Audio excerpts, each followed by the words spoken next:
আগামী 12ই জানুয়ারির জন্য সমস্ত প্রাইমারি ক্যান্ডিডেটরা অধীর আগ্রহে অপেক্ষায় বসে আছে। কিন্তু এর মধ্যেই সুপ্রিম কোর্টের ইন্ডেক্সে কিন্তু দেখা যাচ্ছে যে 11ই জানুয়ারি জাস্টিস হিমা কোহলি কিন্তু বসবেন না।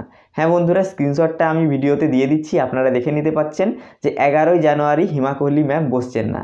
তাহলে কি 12ই জানুয়ারি 2022-এর হিয়ারিংটা হবে না? 12ই জানুয়ারি কি কেসের স্টেটা উঠবে না? আজকের ভিডিওতে আমি ডিটেলসে আলোচনা করব, তো ভিডিওটা অবশ্যই আপনারা শেষ পর্যন্ত দেখবেন।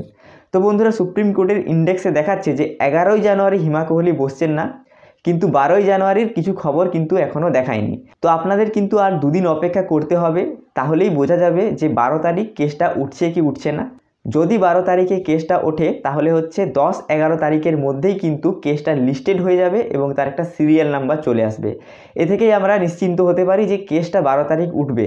এখনও কিন্তু কেসটা লিস্টেড হয়নি, কম্পিউটার জেনারেটেড ডেটই দেখাচ্ছে। তো কি হয় দেখা যাক। অনেকবার তো ডেট এসেছে, ডেটে কিন্তু হিয়ারিং হয়নি, এবারও কি হয়। ভাগ্য তো আমাদের প্রথম থেকেই খারাপ, এটা নিয়ে তো আর কিছু বলারই কথা নয়।